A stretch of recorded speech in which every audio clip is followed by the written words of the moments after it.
Next question की अपने बात करते हैं।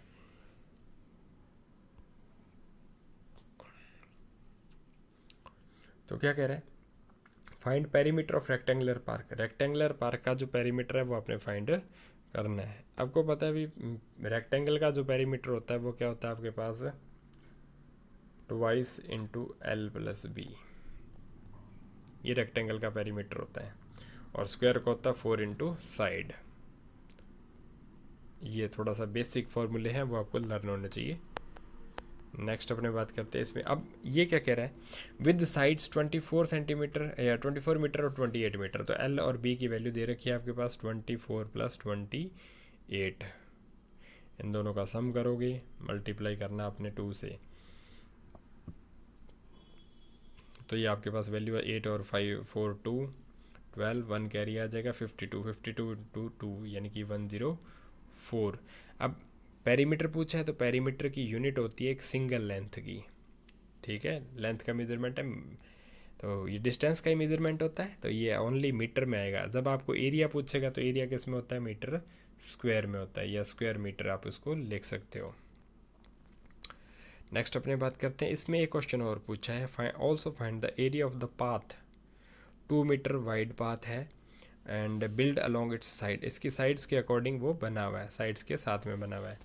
तो जो इस पाथ का एरिया है वो कैसे आप फाइंड करेंगे। देखो ये आपके पास कितना है, 24 मीटर है और ये 28 मीटर है।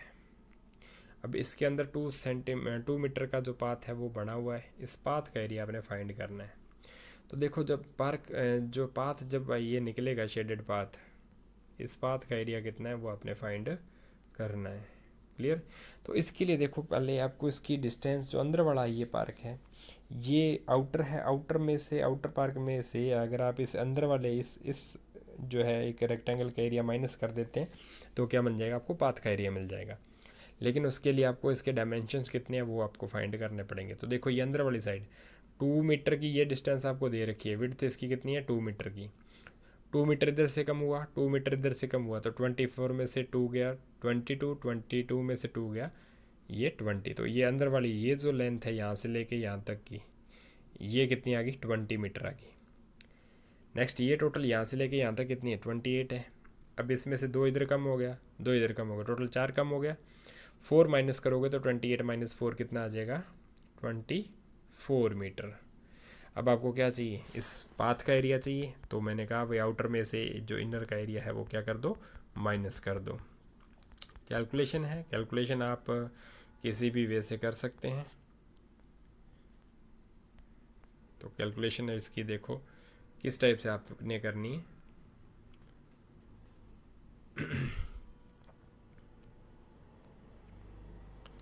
तो ये जो आउटर का एरिया था वो कितना था 28/24।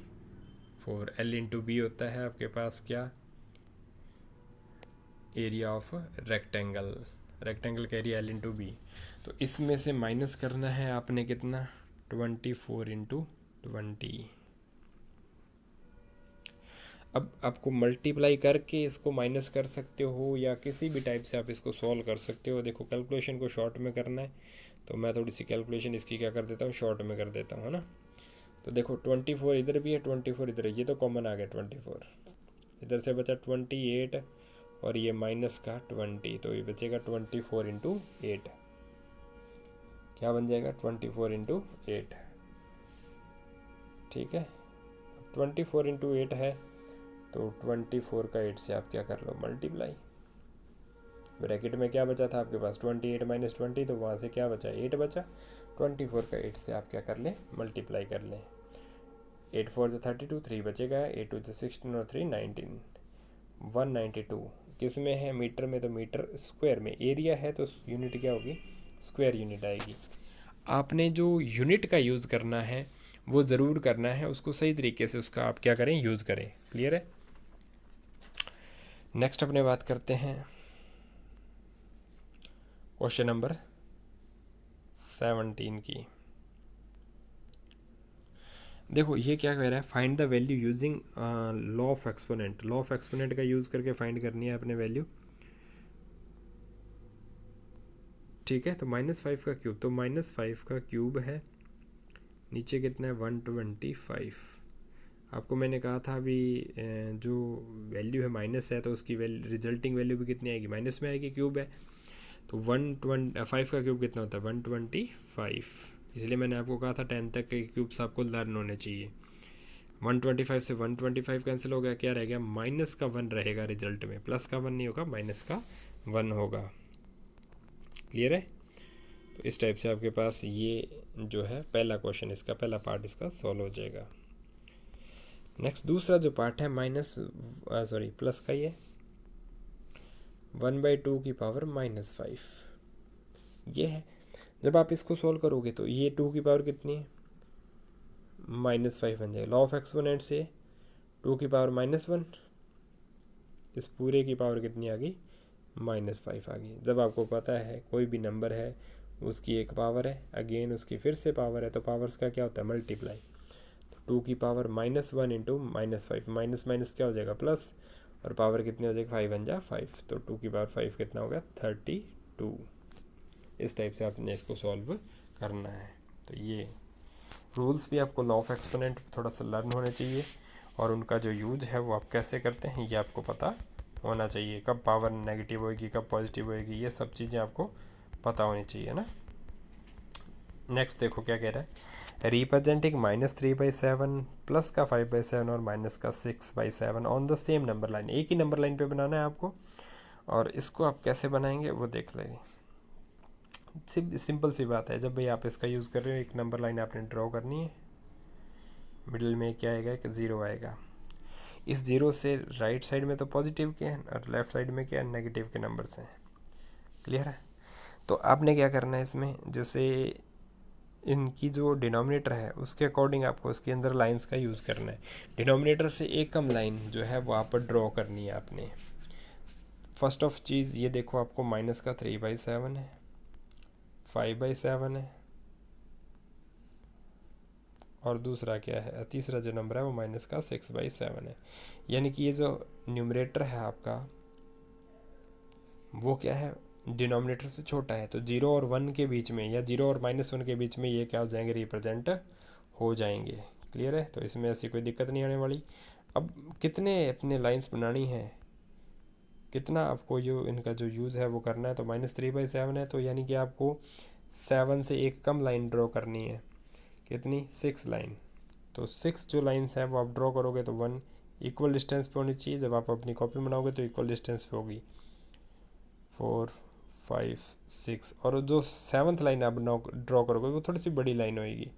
तो ये 7th है। अब यहाँ से आपने ये 0 वाला पॉइंट है तो इसका मीन्स 0/7। ये फर्स्ट लाइन है तो 1/7, ये सेकंड लाइन है तो 2/7, ये थर्ड लाइन है तो 3/7, फोर्थ लाइन है तो 4/7, फिफ्थ लाइन है तो 5/7। ये वाला लाइन है, फिफ्थ लाइन है, तो इसको आपने क्या लिखना है 5/7 लिखना है। क्लियर? नेक्स्ट आपने देखो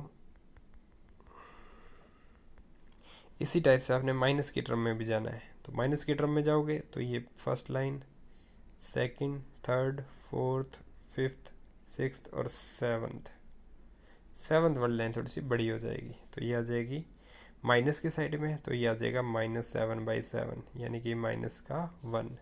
इधर ये किसका था प्लस का 1 था। अब आपको क्या रिप्रेजेंट करना है माइनस का 3/7, तो ये 1 line, second line, third line किसकी हो जाएगी -3/7। फोर्थ और फिफ्थ और सिक्स, तो ये वाली लाइन किसकी हो जाएगी माइनस का 6/7। इस टाइप से इसको रिप्रेजेंट करना है। आप ऊपर नीचे लिखोगे, मेरे पास ये स्पेस कम है तो इसलिए मैंने थोड़ा आपको एक्सप्लेन करने के लिए थोड़ा दूर करके लिख दिया। क्लियर है? अदरवाइज़ आप जैसे मान लो फिर कॉपी में कर रहे हैं या एग्जामिनेशन कॉपी में कर रहे हैं, आप यहीं पे इसके सामने लिख दीजिए माइनस का 6/7। क्लियर होगी बात?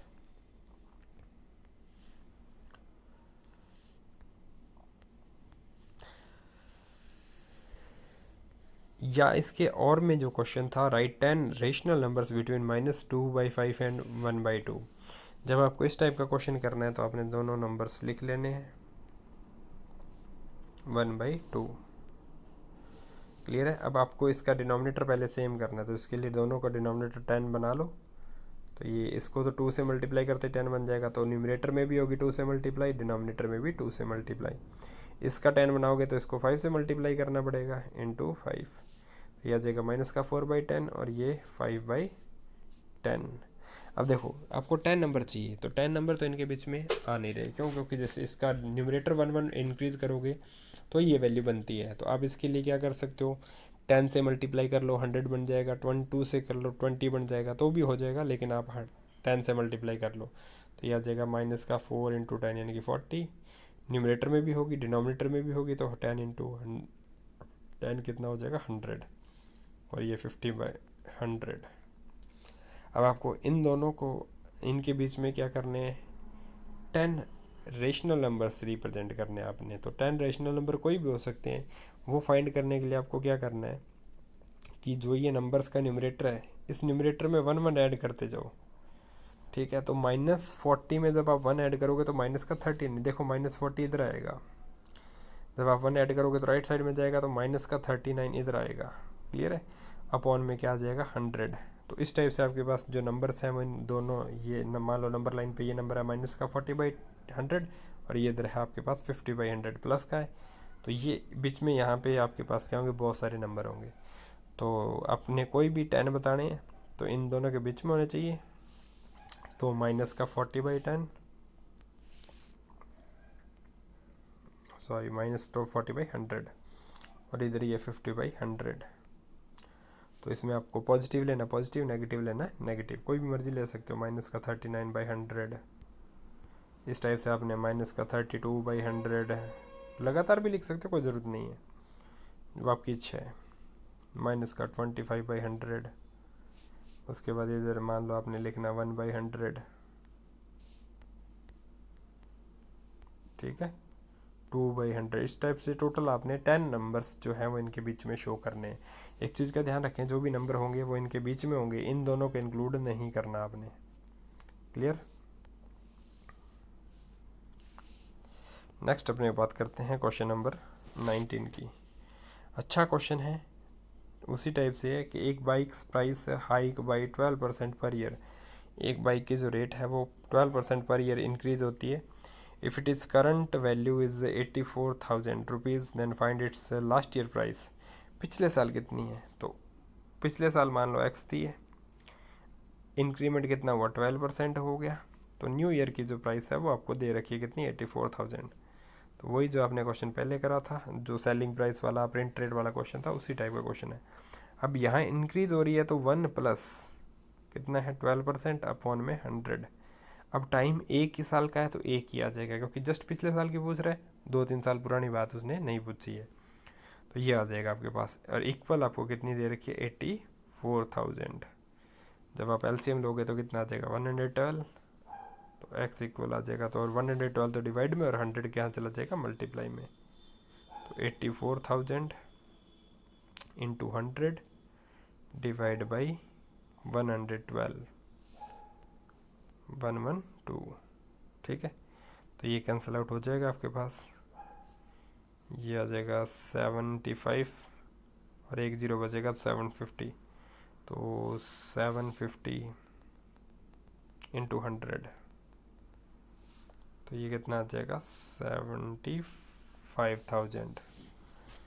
तो इस टाइप से आपके पास ये आपके पास क्या आ जाएगी, इसकी लास्ट ईयर प्राइस आ जाएगी। इस टाइप से इस टाइप के क्वेश्चन फाइंड करने, अगर वैल्यू इंक्रीज हो रही है तो प्लस लगेगा, और वैल्यू डिक्रीज हो रही है तो क्या लगेगा, माइनस लगेगा यहाँ पे, क्लियर है। अगर मान लो उसने कहा भी हाइक नहीं होती, क्या होती, डाउन हो जाती है, ठीक है, तो डाउन हो जाती है, तो इसका मतलब क्या हो गया, नेगेटिव का यूज़ करना आपने। नेक्स्ट क्वेश्चन की अपने बात करते हैं, question number 20। Arjun is twice as old as Savita. तो सविता की जो एज है, आप वो कह रहा है कि अर्जुन उसका डबल है। सविता की कितनी, अर्जुन की कितनी, अभी नहीं पता। 5 years अगो, 5 साल पहले, his age was there 3 times Savita's age. तो 5 year अगो की बात, अगो जो वर्ड है वो पहले के लिए यूज़ हो रहा है, तो पहले की जो एज है वो उतने ईयर्स उसमें से क्या हो जाएंगे, माइनस हो जाएंगे। तो प्रेजेंट एज की अपने बात करें, सविता की प्रेजेंट एज ले ली एक्स ईयर्स की है, और जो राहुल है, अर्जुन है, तो अर्जुन की कितनी हो जाएगी, 2x ईयर्स हो जाएगी।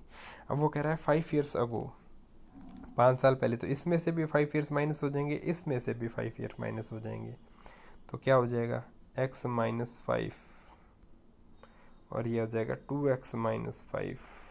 वो कह रहा है हिज एज बार 3 टाइम्स, उसकी जो एज 5 साल पहले की एज है वो सविता की एज का क्या थी 3 टाइम्स थी, तो इसको 3 से क्या कर दो मल्टीप्लाई कर दो, तो ये आ जाएगा 2x माइनस 5 इक्वल किसके आएगा 3x, 3 का अंदर मल्टीप्लाई होगा माइनस का 15, तो उधर आ जाएगा ये आ जाएगा माइनस का 5 प्लस का 15 इक्वल आ जाएगा 3x माइनस 2x। क्लियर, तो यहाँ से क्या बचेगा आपके पास 2x में से एक, सॉरी 3x माइनस 2x, देखो ये दोनों लाइक टर्म है क्योंकि वेरिएबल क्या दोनों के सेम है, तो 3 माइनस 2 उनके कोफिशिएंट माइनस होंगे तो क्या बचेगा 3 माइनस 2 1x। अब प्लस का 10 और माइनस का 5 क्या बचेगा प्लस का 10, यानी कि x इक्वल कितना आ गया 10 ईयर आ गया। अब ये जो 10 ईयर आए सविता की एज आई है, राहुल की एज कितनी हो सॉरी अर्जुन की एज कितनी हो जाएगी 2x। तो आपने ये देखना है कि अभी जो हमने आंसर फाइंड किया क्या वो सही है या नहीं, तो जो क्वेश्चन में गिवन कंडीशन है वो उसको आप अप्लाई करके देख लो, कोई दिक्कत नहीं है। आंसर अगर सही होगा तो क्या हो जाएगा आपकी वैल्यू सही आएगी। ये 2x है, दैट मीन्स सविता जो एज है वो कितनी है 10 ईयर्स है, और अर्जुन की जो एज है वो कितनी है 20 ईयर्स है। अब उसने कहा था कि डबल है, डबल बिल्कुल हो रही है डबल। फिर उसने कहा था 5 ईयर्स अगो, तो 5 ईयर अगो ये कितने हो जाएगी 10 माइनस 5 यानी कि 5 ईयर्स की सविता है 5 साल पहले। अर्जुन की जो एज है वो कितनी हो जाएगी 20 माइनस 5 यानी कि कितना हो गया 15। देखो सविता की एज का कितना आ रहा है 3 टाइम्स आ रहा है, 5 3 जा 15, दैट मीन्स अपनी जो गिवन कंडीशन है उसको सेटिस्फाई कर रही है। तो सविता की एज कितनी हो जाएगी 10 ईयर्स और अर्जुन की एज कितनी हो जाएगी 20 ईयर्स, ये अपने वहाँ पे मेंशन करना है।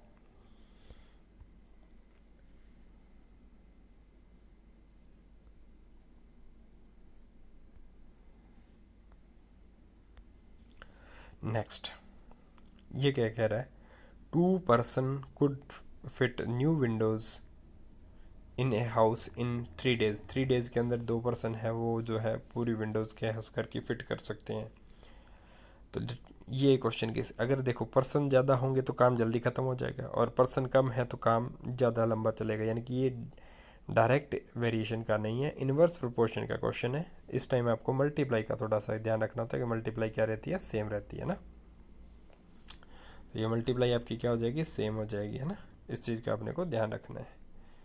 अब यहाँ बात कह रहे हैं कि 6 पर्सन है सॉरी 2 पर्सन है तो वो क्या कर रहे हैं कि विंडो को फिट कर रहे हैं 3 डेज़ में, तो आपके पास क्या हो जाएगा 2 इंटू 3 कितना हो गया 6, ये टोटल वर्क हो गया आपका। अब वो कह रहा है कि how long would the job will take now if only 1 person is working, एक ही पर्सन काम कर रहा है तो 6 इंटू 1 कितना हो जाएगा 6 डेज, 6 डेज के अंदर वो काम है वो चलेगा।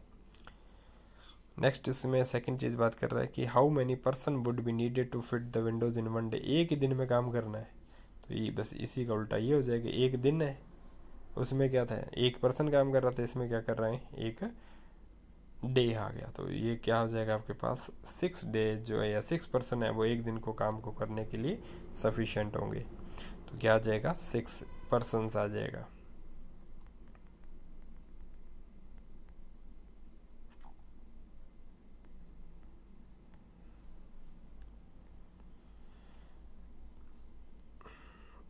नेक्स्ट देखो अपने बात करते हैं फैक्टराइजेशन का क्वेश्चन है।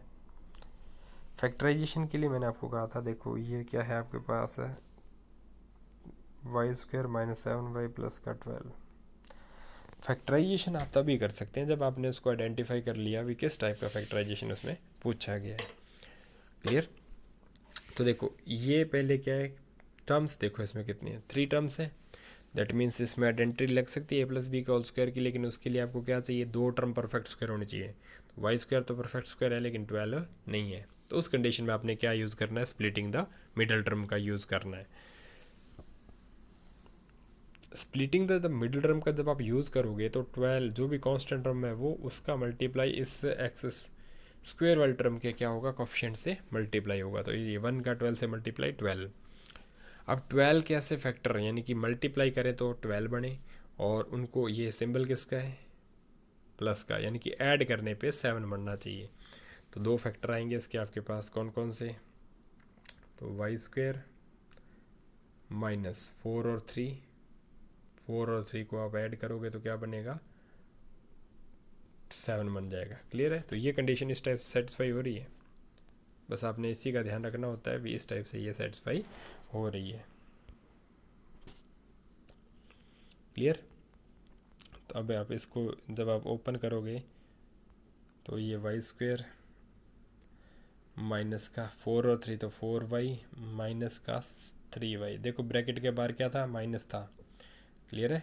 तो ये दोनों सिंबल क्या हो जाएंगे? चेंज हो जाएंगे। प्लस के थे दोनों, किसके हो गए? माइनस के हो गए। और ये प्लस का कितना? 12। पहले इनमें से कॉमन आएगा फिर इनमें से कॉमन आएगा। तो यहाँ से कॉमन आया y, यहाँ बचेगा y माइनस 4, यहाँ से माइनस का 3 कॉमन आएगा। सिंबल्स का ध्यान रखना है, अदरवाइज़ आपको कॉमन नहीं मिलेगा। ये y माइनस 4 और इधर से क्या बच रहा है? y। यहाँ से ये टर्म कितनी बच रही है? माइनस 3। तो क्या आ जाएगा? y minus 4 y minus 3। Clear है? तो इस टाइप से आप इसका फैक्टराइजेशन कर सकते हो। सिमिलरली इसका सेकंड पार्ट है। सेकंड पार्ट में जो है वो आपके पास पी स्क्वेयर प्लस का 6p माइनस का 16। अब देखो इसमें भी 3 टर्म्स हैं। वन सेकंड टर्म मोनोमियल है, सॉरी ट्राइनोमियल है। ट्राइनोमियल है तो इसमें अपने को जो टर्म चाहिए परफेक्ट स्क्वायर चाहिए। P square perfect square 16 perfect square है, लेकिन परफेक्ट स्क्वायर किसका है? नेगेटिव का। नेगेटिव का स्क्वायर हमारे पास आइडेंटिटी में नहीं है, तो हमें कौन सी आइडेंटिटी यूज़ करनी है? Splitting the middle term. Splitting the middle term जब आपने यूज़ कर रहे हैं तो इस कंडीशन में आपने ये देखना है कि 16 के फैक्टर जिनको माइनस करने पे क्या बन जाए? 6 बन जाए। तो ये आपके पास क्या हो जाते हैं? 8 और 2 होते हैं। 8 माइनस 2, 8 2 जो 16 और 8 माइनस 2 कितना होता है? 6 होता है। और माइनस का 16। अब बाहर सिंबल प्लस का, तो अंदर वाले सिंबल चेंज इनके नहीं होंगे। तो पी स्क्वेयर प्लस का 8p माइनस का 2p, देखो ये माइनस का था तो ये माइनस का 2p रहा, और माइनस का 16। इन दोनों में से कॉमन ले लो। देखो यहाँ से तो p कॉमन आ रहा है, ये बच रहा है p प्लस का 8।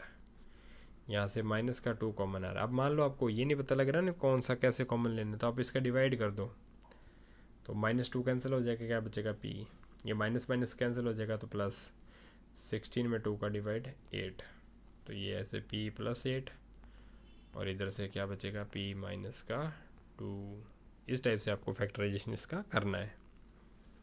मेनली ज़रूरी है फैक्टराइजेशन में भी आप आइडेंटिफाई कैसे करते हैं उस क्वेश्चन को, और फिर वो सॉल्व कैसे होगा।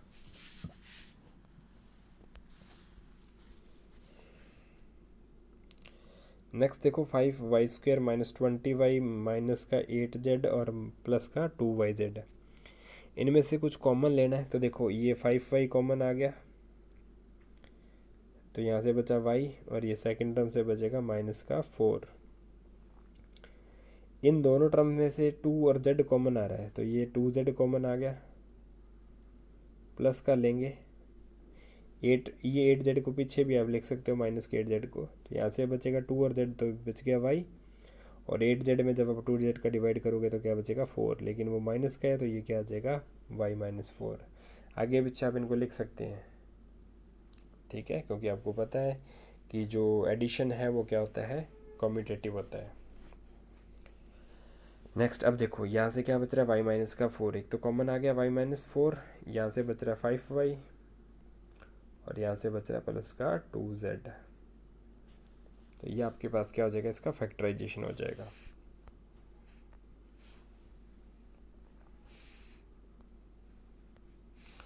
लास्ट जो आपके पास फैक्टराइजेशन में है l प्लस m का square minus l minus m का स्क्वायर। तो यहाँ आपको आइडेंटिटी यूज़ करनी है कौन सी? a प्लस b का whole square, l square plus 2lm plus का m स्क्वायर माइनस ये l माइनस m का होल स्क्वायर है, माइनस मैंने बाहर लगा दिया। अब इस a माइनस b का होल स्क्वायर ओपन कर रहा हूँ मैं, तो क्या बनेगा? ये l स्क्वायर माइनस 2lm और प्लस का m स्क्वायर। अब देखो बाहर माइनस है तो सारे सिंबल चेंज हो जाएंगे, तो माइनस का l स्क्वायर, प्लस का 2Lm और माइनस का m²। देखो मैंने ऊपर वाली टर्म नहीं लिखी, ये देखो कैंसिल हो रहे हैं। क्या बचा? प्लस का 2Lm प्लस का 2Lm, तो क्या हो जाएगा? प्लस का 4Lm। अब प्लस लगाएं ना लगाएं उससे कोई फ़र्क नहीं पड़ना, 4Lm ये क्या आ जाएगा? इसका आंसर आएगा। क्लियर है? इस टाइप से इसका क्या हो जाएगा? फैक्टराइजेशन होगा।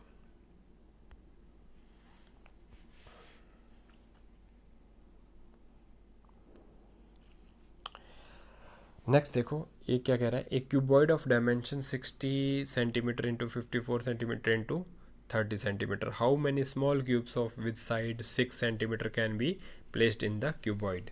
तो देखो इसमें आपको पता है कि एक ऑब्जेक्ट के अंदर दूसरा ऑब्जेक्ट है, तो इसमें आपके जो वॉल्यूम है वो क्या रहेगा? सेम रहेगा। तो यानी कि उसका जो वॉल्यूम है उसमें एक छोटी जो क्यूब आप डाल रहे हो या फिट कर रहे हो, उसका जो वॉल्यूम है उसका हम क्या करेंगे? डिवाइड करेंगे। तो वॉल्यूम ऑफ क्यूबॉइड क्या होता है? L into B into H, यानी कि 60 into 54 into 30 divide by volume of cube मैंने बताया था एच क्यूब होता है, तो 3 टाइम उनका क्या हो जाएगा? मल्टीप्लाई। तो 6 इंटू 6 इंटू 6, ये 10 टाइम कैंसिल हो गया, ये 9 और 6 1 जा 6, 6 5 जा 30, तो 9 5 जा 45 इंटू 10 कितना हो जाएगा? 450। यानी कितने स्मॉल क्यूब्स हैं वो इस बिगर क्यूबॉइड में क्या हो सकते हैं? फिट हो सकते हैं या उसमें रखे जा सकते हैं।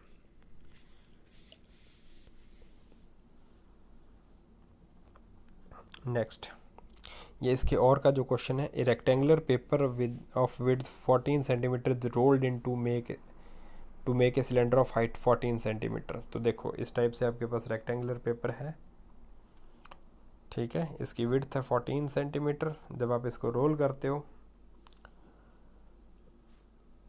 एंड बेस रेडियस 10 सेंटीमीटर, इसको सिलेंडर बनाते हैं, ऐसे रोल अप करके क्या बन जाता है? ये सिलेंडर बन जाता है।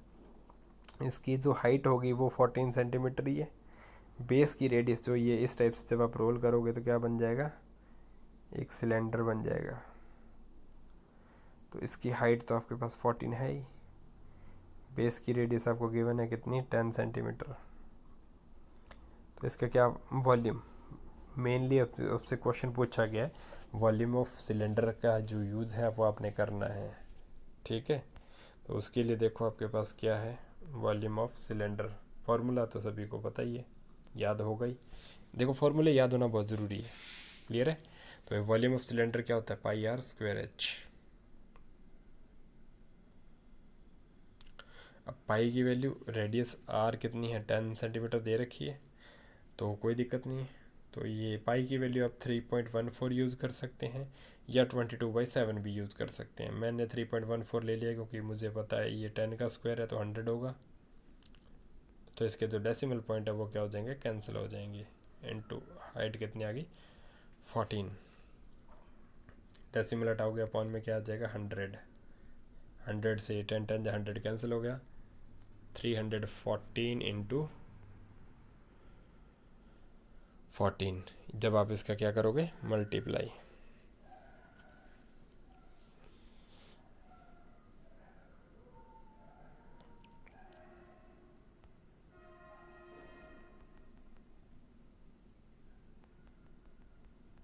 देखो ये कैंसिल हो गया, बाकी बचेगा 314 का मल्टीप्लाई किससे? 14 से। क्लियर है? तो अब इसका भी मल्टीप्लाई है वो कर सकते हैं। तो 14 4 जा कितने हो जाए? 56। 5 करिए, आप ज़रूरी नहीं है आपको टेबल अगर शॉर्ट में नहीं है तो आप सिंगल सिंगल मल्टीप्लाई कर सकते हैं। तो मैं इसको डबल में कर रहा हूँ, तो यह आ जाएगा 14 4 जा 56, 6 आ गया, 5 कैरी, 14 1 जा 14, 5 19, 1 कैरी आएगा, इस बार ये 1 कैरी हो गया, ठीक है। और 14 3 जा 42 और 1 43, 4396। देखो वैल्यू चेंज हो सकती है, कोई दिक्कत नहीं। जब आप 22/7 लोगे तो वैल्यू अलग आएगी, ये सेंटीमीटर क्यूब के अंदर वॉल्यूम आएगा क्योंकि वॉल्यूम पूछा है आपसे। और अगर आप 22/7 लेते हैं तो देखो क्या आएगी आपके पास वैल्यू, 22/7 इंटू 10 इंटू 14 है ना। तो 7 1 जा 7, 7 2 जा 14, 44 इंटू 100, तो उस टाइम कंप्लीट 4400 सेंटीमीटर क्यूब में आपके पास क्या आ जाएगा, आंसर आ जाएगा। तो वैल्यू थोड़ी सी हमने चेंज करी है तो उससे आंसर थोड़ा बहुत चेंज हो सकता है, पॉइंटों में डिफरेंस जो वैल्यू आता है उसका जो मल्टीप्लाई होगा 100 से, उससे डिफरेंस क्या होगा, थोड़ा सा ज़्यादा हो जाएगा, ठीक है ना। बाकी कोई दिक्कत नहीं है, आपको जब तक कहा नहीं जाए 3.14 लेनी आप 22/7 लो, कोई दिक्कत नहीं है। नेक्स्ट क्वेश्चन की ओर मूव करते हैं। देखो स्क्वायर बताना है, डायग्राम बनाना है स्क्वायर का विद 5 सेंटीमीटर। तो देखो स्क्वायर जब आप फाइंड करते हो तो रफ डायग्राम इस टाइप से बनता है इसका, ये लो जी। अब आप इसका फेयर डायग्राम, आपको पता है स्क्वायर क्या होता है, 90 डिग्री के एंगल्स होते हैं सारे, ऑल साइड ये 5 सेंटीमीटर, तो ये भी 5, ये भी 5, ये भी 5, सारी सेम होती हैं। तब आप इस कंडीशन को कैसे ड्रॉ करोगे, देखो सबसे पहले आपने क्या करना है, एक लाइन सेगमेंट ड्रॉ करना है 5 सेंटीमीटर का स्क्वायर बनाने के लिए। जब आप 5 सेंटीमीटर, उसके बाद आपने यहाँ पे 90 डिग्री के एंगल्स बनाने हैं दोनों कॉर्नर्स पे, 90 डिग्री का एंगल बना लिया आपने। उसके बाद इस पॉइंट पे रख के आपको 5 सेंटीमीटर का आर्क लगाना है, इधर से रख के 5 सेंटीमीटर का आर्क लगाना है, दो पॉइंट्स आएंगे उनको आपने क्या कर देना है, ज्वाइन कर देना है। इस टाइप से आपके पास जो एक स्क्वायर है वो फॉर्म हो जाएगा। क्लियर है, जो ये 5 सेंटीमीटर थी उतने ही आर्क लगे हैं 5 सेंटीमीटर के, क्लियर होगी। तो इस टाइप से स्क्वायर बनता है आपका। आप प्रैक्टिस कर सकते हैं इन क्वेश्चंस की, दोबारा रिपीट में कर सकते हैं। नेक्स्ट, रेक्टेंगल की जो कंस्ट्रक्शन है वो किस टाइप की होती है, थोड़ा सा वो भी देख लो, क्योंकि रेक्टेंगल का भी क्वेश्चन है।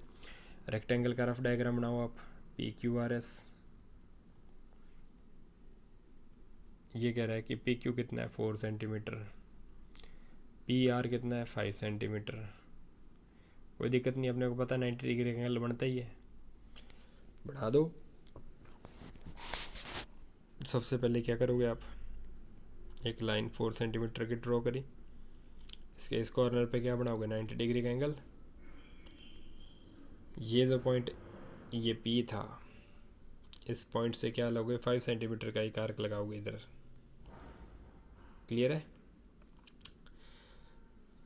ठीक। नेक्स्ट देखो आपके पास यहाँ से जो पॉइंट मिल रहा है आपको, यहाँ पे 90 डिग्री का एंगल बना सकते हो, लाइन स्ट्रेट चली गई।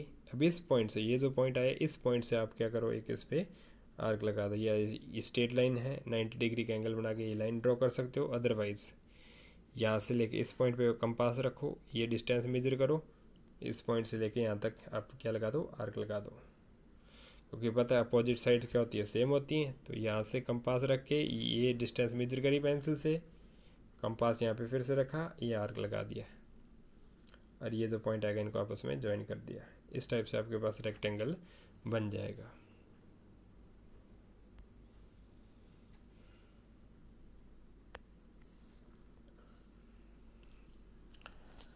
नेक्स्ट आपके पास बात करते हैं question number 25, draw the graph of the data.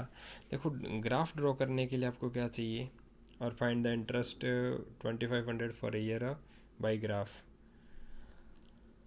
और 320 पर ईयर इंटरेस्ट लेने के लिए कितनी जो मनी है वो डिपॉजिट कराने पड़ेगी। ये दो क्वेश्चन आपने इसमें से ग्राफ में से फाइंड करने हैं। क्लियर है, तो देखो इसका ग्राफ जब आप बनाओगे तो उस ग्राफ कैसे बनेगा, आपको ये आपका ग्राफ होगा। यहाँ पे आपने तो क्या लेना है, यहाँ पे मनी लेनी है जितनी आप डिपॉजिट करा रहे हो, और यहाँ पे क्या आ जाएगा, उसका इंटरेस्ट आ जाएगा। स्केल जो है एक्स एक्सिस पे मनी है, तो मनी तो देखो क्या है 1000 के मल्टीपल में, तो 1000 के मल्टीपल में ले ले, ज़्यादा बेटर है। 1 बॉक्स के इक्वल आ जाएगा, 1000 रुपीज़ के इक्वल आएगा, ठीक है। और जो आपके पास ये वाई एक्सिस है, वाई एक्सिस ये वाली, इस पे जो है आपके पास ये कितने हैं 80, तो अब 80 का ही ले लो, कोई दिक्कत ही नहीं आएगी, है ना। तो 1 बॉक्स इक्वल आ जाएगा किसके, 80 यूनिट्स के, क्योंकि मान लो इसके अंदर आपको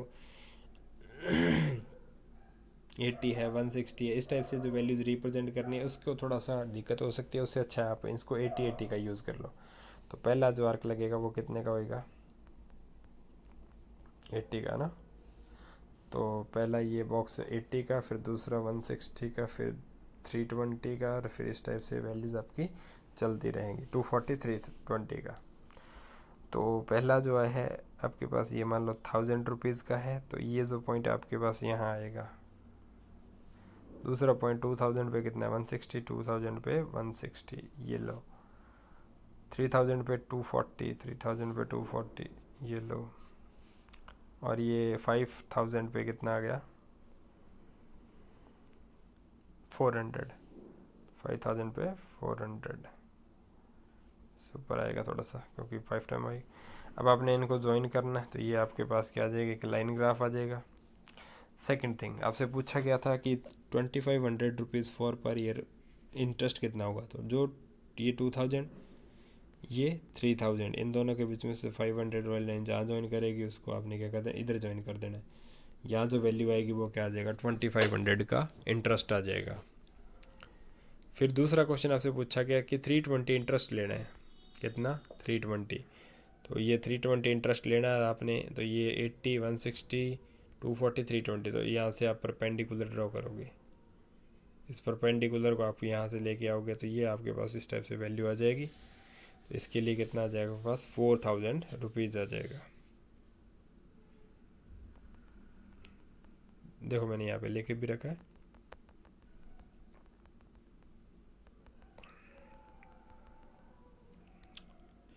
ये 320 रुपीज़ है, उसके लिए तो कितना आएगा, 4000 रुपीज़ आपने पर ईयर जमा कराने पड़ेंगे। सॉरी, 320 रुपीज़ जो है वो इंटरेस्ट लेने के लिए 4000 रुपीज़ जमा कराने पड़ेंगे। और ग्राफ पे जो है 2500 रुपीज़ के लिए जो इंटरेस्ट है वो कितना आता है, 200 रुपीज़ फाइंड आउट होता है। सो डियर स्टूडेंट्स, ये आपके पास जो 8th बोर्ड का पेपर होना है आपका, उसके MCQ क्वेश्चन और शॉर्ट क्वेश्चन, पूरा एक प्री बोर्ड का टेस्ट जो जो SCRT का जो पैटर्न है उसके अकॉर्डिंग है। आप इन क्वेश्चंस को सेम को भी रिवाइज कर सकते हो, या इस टाइप के जो दूसरे क्वेश्चन हैं उनको भी आप इसमें सॉल्व कर सकते हो।